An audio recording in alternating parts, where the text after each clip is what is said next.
Hey guys, Metal Breakdown here, so welcome back to my channel for another album review. It's my 5th album review this month. I did review the new Stone Temple Pilots, the new 3 Days Grace, the new Judas Priest, and the new Between the Buried and Me. So yeah, and the number 8 this year. So yeah, I'm doing way more than last year. It was my objective, and I could not be happier with it. So, today I'm going to review Revival by Light the Torch, the band of the ex-singer of Killswitch Engage, Howard Jones. I know that it's kind of their first album, or third I think, if we count the album By the Devil You Know, which was their former name, but they changed it due to issues with the previous guitarist that wanted the name, I think. But yeah, we'll count it as a first album because anyway, it's my first time listening to them, and I was always a bigger fan of Jesse in Killswitch Engage, but I recently listened to the 3 albums with Howard so much, and right now it's really hard to decide which one I prefer. So I'm so happy with this brand new album by Light the Torch, so I'll tell you all about it in that video. So let's fucking do this, guys, for the album review of Revival by Light the Torch.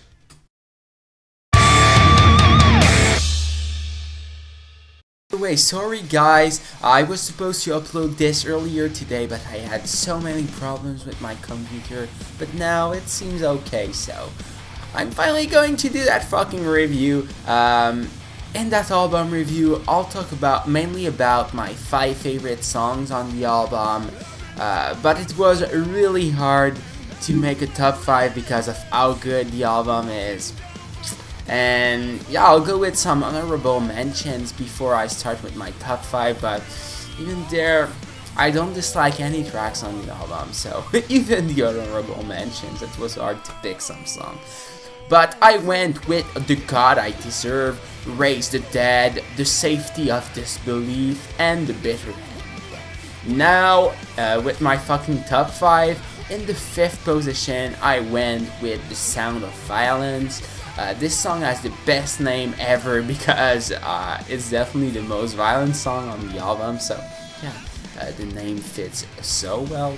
Absolutely no clean vocal in that one. Howard completely let all the rage out, and sometimes you just need that kinds of song. It's really not that complex, and it's pretty short song, being only 2 minutes and 36 seconds, but it's also so heavy and just straight to the point. Maybe if I would have listened to that album like a few weeks ago, I wouldn't have loved this song as much, but I guess that I just have to let the anger out right now, and this song is perfect for that because yeah, I just feel a bit angry right now, and it was perfect to have this fucking aggressive song, and it will probably help me in my life, you know, that's what songs do. In the 4th position, I went with the first single, Die Alone. I was not supposed to include that in my top 5 after like the first few listens, but it has grown on me so much that I have no choice. The riff when the song kicks in is so groovy, and when we hit the chorus, there is no way I'll be able to get it out of my head anytime soon.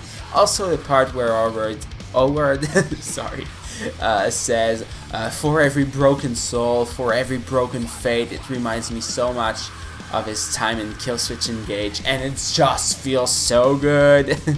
Now, entering the top 3, I went with the last song on the album, Judas Convention. This is such a good song to end the album. The main reason why I love it so much is because of the super big build-up.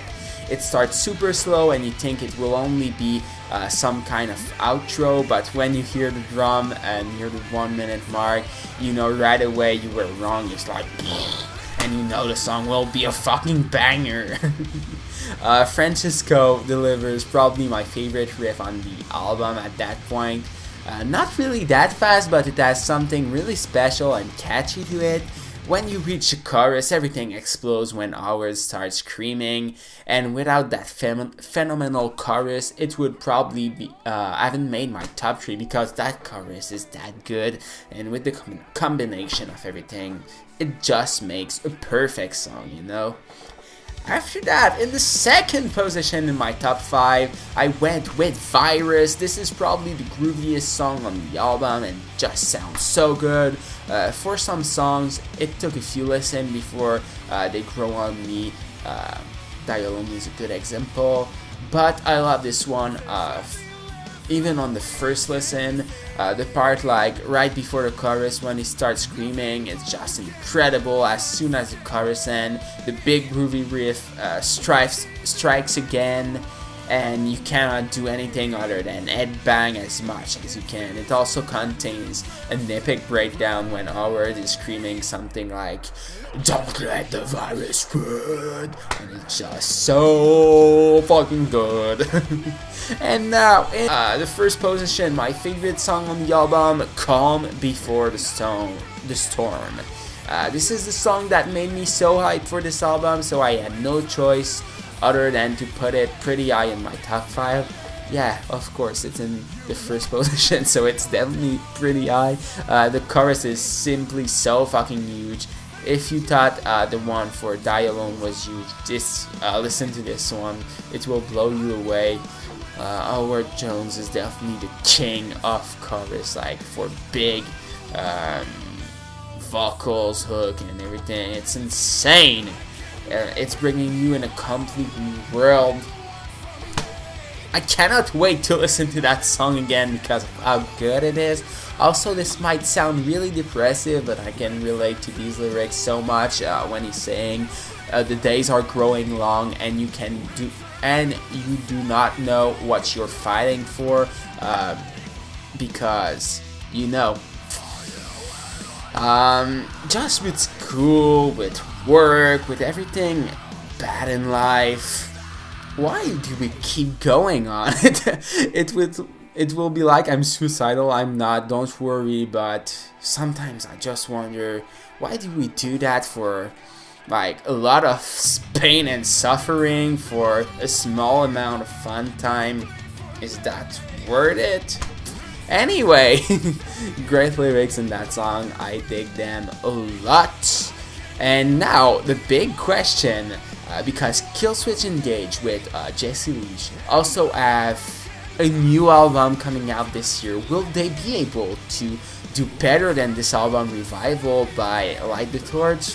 I don't know, because it's that strong. I love it that much. So yeah, and then the end, Jesse and all the other guys have so much to do to top that.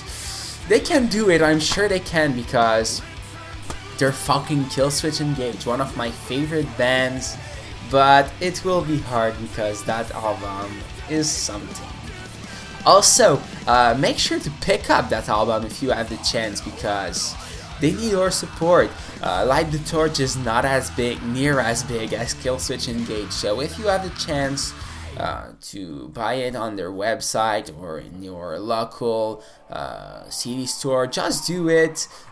It will be great for the metal community and for this band if you want them to make another killer album in the future. No, they're not paying me for saying that. I'm really saying that because what I heard was great and people need to support that. I'm still blown away. I'll be listening to that album a lot in the next few days, week, and the rest of the year, and maybe even later. We'll see when we'll be there. So that was my album review for Revival by Light the Torch. Let me know what you think in the comment section. It would be cool to have some discussion with all of you. To see if you loved it as much as me. If you're new here, make sure to subscribe to my channel. I'll do everything that Killswitch will release later this year, so make sure to not miss that by subscribing. And take care, guys. I'll see you all later.